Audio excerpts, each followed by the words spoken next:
one little detail that I completely love is that there are a few things, just a handful of things, that we would not think of as living, that actually sort with living things in the right hemisphere.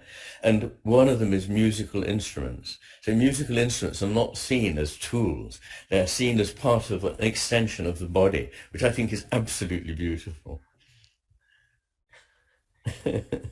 Well, sorry if I've been pushing you ahead, but this is so exciting that I immediately jump to these points that are going to be coming throughout the book, just to come back to attention again and maybe to start wrapping up, Ian. So perhaps now it's clear, at least it's clear to me, why you chose to start with attention. And yet the first part of your book can be thought of as William James reloaded, right? Because you're using the table of contents of the principles of psychology as memory, attention, perception, and so on. But here, maybe now you could emphasize again why attention is the starting point, and in a way how that now will naturally lead to perception and other, if you want, cognitive Yes. faculties, but grounding it in attention back to the worlds and this difference between seeing the world and bringing it forth.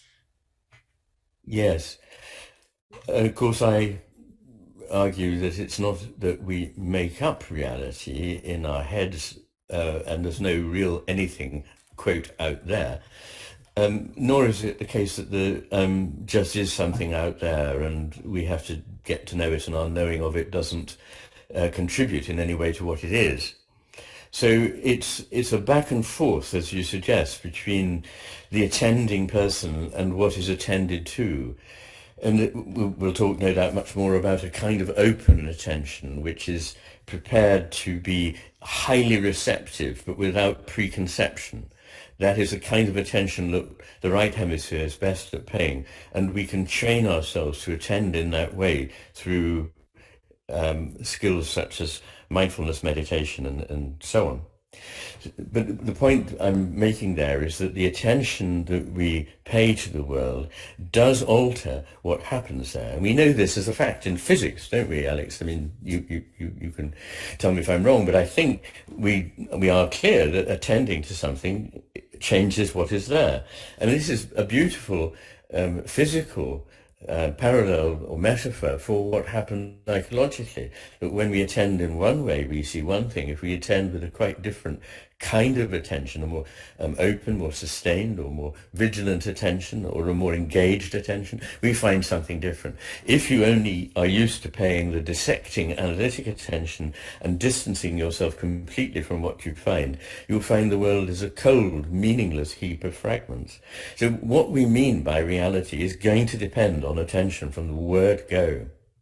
And Yeah. it's a very deep thing, attention. I mean, I often quote the French existentialist philosopher Louis Lavelle, who said this wonderful thing: La charité est une pure attention à l'autrui, which means charity, but in this sense meaning love, the love that's referred to by St. Paul.